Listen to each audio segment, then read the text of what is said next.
Bonjour, je m'appelle Sarah, j'ai 34 ans.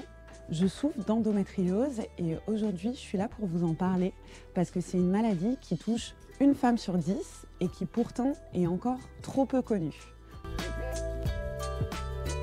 C'est une maladie qui touche l'endomètre, donc c'est du tissu utérin qui vient se placer sur d'autres organes et qui crée des lésions.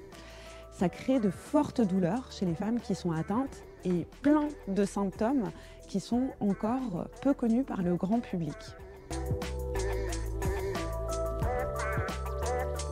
Pour ma part, j'ai découvert mon endométriose après une errance médicale de plus de 10 ans.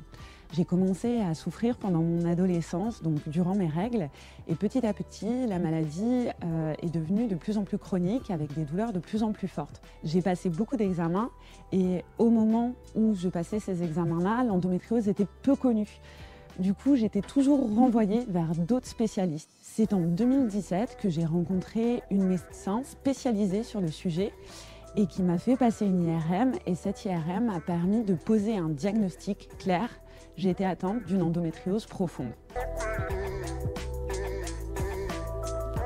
Bien entendu, au début, quand j'ai eu ce diagnostic, j'ai été soulagée, notamment parce que j'ai attendu plusieurs années. Je suis passée de médecin en médecin, d'examen en examen, donc poser un diagnostic, pour moi, ça a été un vrai soulagement. Et j'ai eu l'opportunité de pouvoir me dire que j'avais une maladie et que j'allais être traitée. Malheureusement, l'endométriose, aujourd'hui, il n'y a pas de médicaments. C'est une maladie qui est chronique et il faut être bien entouré.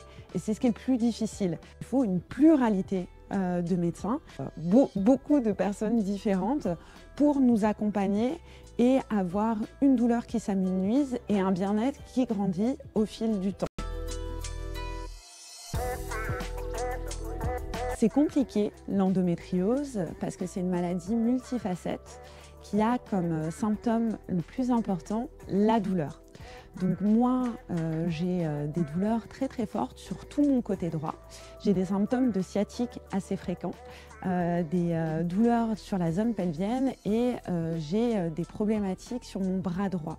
Ce qui n'est pas du tout la même chose que d'autres patientes qui vont avoir d'autres symptômes qui peuvent être digestifs, qui peuvent être tout simplement au niveau du ventre, au niveau de l'anus, du rectum.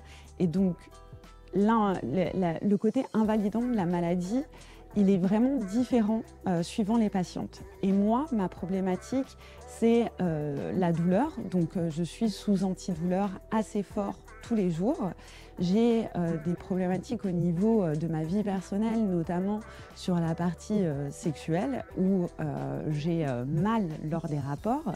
J'ai aussi des difficultés à faire certaines activités externes, comme certains sports que je ne peux pas pratiquer. Du coup, je ne peux pas faire de course à pied parce que ça me fait trop mal. Je ne peux pas faire de danse contemporaine ni d'escalade parce que ça va tirer trop sur mon bras. Par contre, et c'est vraiment conseillé, et moi je le pratique depuis plusieurs années, je fais des sports qui sont un peu plus doux, notamment le yoga, qui aide vraiment tout le système nerveux à se calmer. Et sur ma vie professionnelle, bien entendu, ça a un impact, notamment la fatigue, les douleurs, les absences. J'ai été opérée, j'ai été arrêtée pendant 3 mois, donc ça a un impact très fort sur la vie au quotidien. J'ai une endométriose profonde, du coup j'avais des atteintes qui étaient localisées sur les nerfs, notamment le nerf sciatique et aussi sur l'intestin. Et à un moment donné, les examens m'ont fait dire au chirurgien qu'il était nécessaire de m'opérer pour éviter que les lésions en fait se répandent de plus en plus dans mon corps et pour aussi me permettre d'avoir moins mal au quotidien. Malheureusement, quand on est atteinte d'endométriose, on entend parfois des réflexions qui sont difficiles, voire complètement déplacées. Donc moi, on a déjà pu me dire que j'avais de la chance puisque j'avais pas de problème aux ovaires, mais que c'était que l'intestin qui était touché, que j'avais moi-même créé ma maladie dans ma tête, que mes douleurs étaient complètement psychologiques et peut-être que j'avais été victime de violences quand j'étais enfant, dont des violences sexuelles. Et on a pu aussi me dire que je n'étais pas très claire sur mes douleurs, que j'étais, comme on dit, à côté de la plaque.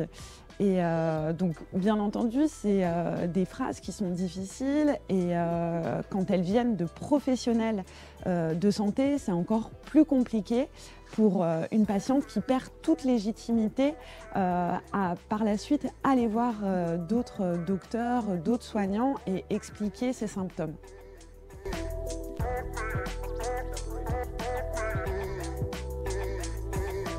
Je trouve aujourd'hui qu'on commence à parler d'endométriose, mais qu'il n'y a pas encore assez ce travail pédagogique qui est fait sur ce que vivent les patientes au quotidien.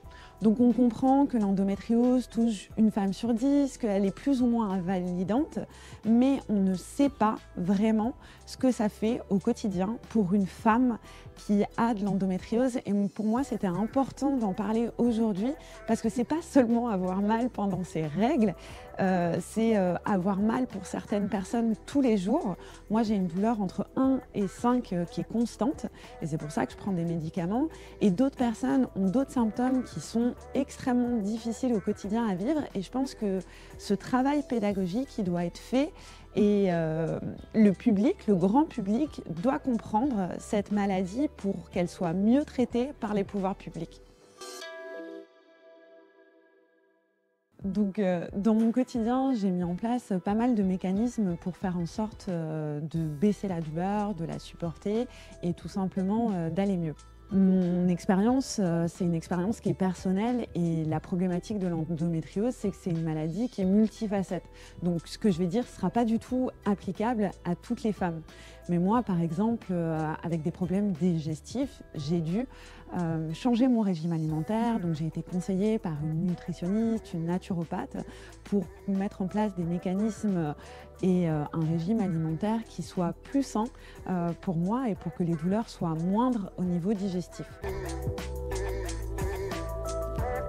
Aussi le centre antidouleur de Saint-Joseph qui m'accompagne au quotidien et je consulte des sophrologues, des ostéopathes. Je suis suivie par un kiné qui est spécialisé sur la zone pelvienne et tout ça me permet en fait d'avoir une vie plus ou moins normale. Dernièrement, j'ai aussi commencé de l'électrostimulation. Donc c'est un mécanisme qui fonctionne sur des électrodes qui envoient des petites pulsations électriques pour que le système nerveux ait un autre message et que le message de la douleur soit trompé. Si je devais donner quelques conseils à des personnes qui viennent de découvrir leur maladie ou qui tout simplement se sentent perdues, c'est de trouver des soignants qui sont vraiment spécialisés sur le sujet. C'est une maladie qui nécessite une pluridisciplinarité, plusieurs médecins, plusieurs spécialistes et il faut trouver les bonnes personnes qui ont une bonne écoute. Par ailleurs, c'est bien de s'entourer de sa famille, de ses amis, d'apprendre à en parler et d'apprendre à parler de sa douleur et de ne pas tout garder pour soi. C'est aussi intéressant d'être suivi. Il faut comprendre que c'est une maladie qui est chronique et qui va rester en fait dans notre quotidien. Et donc c'est pour ça qu'en parler à des tiers professionnels tels que des psychologues par exemple, ça peut être intéressant et ça peut être utile en fait pour se décharger d'une forme de solitude. Aller vers des pratiques aussi alternatives telles que la sophrologie, l'ostéopathie, l'acupuncture, le yoga peut aider et peut soulager les douleurs au quotidien.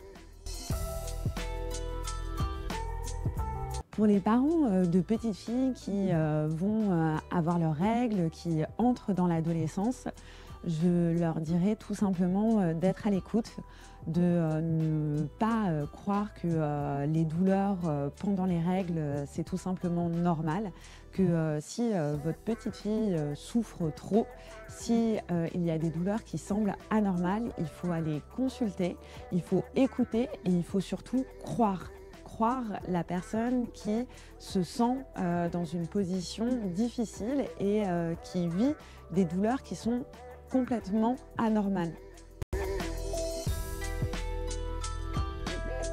Le meilleur conseil qu'on m'ait donné, c'est de suivre mon intuition.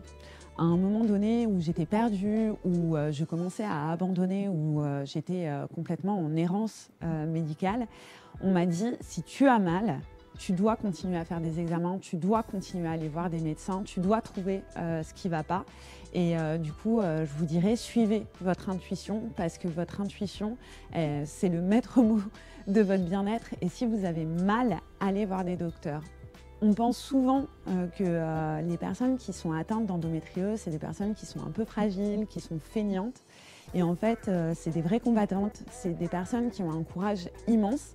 Et donc, à toutes mes sœurs qui ont de l'endométriose, à toutes les personnes qui ont mal, mais qui ne savent pas pourquoi, j'ai envie de dire, vous êtes des battantes, vous êtes extrêmement courageuses et continuez comme ça.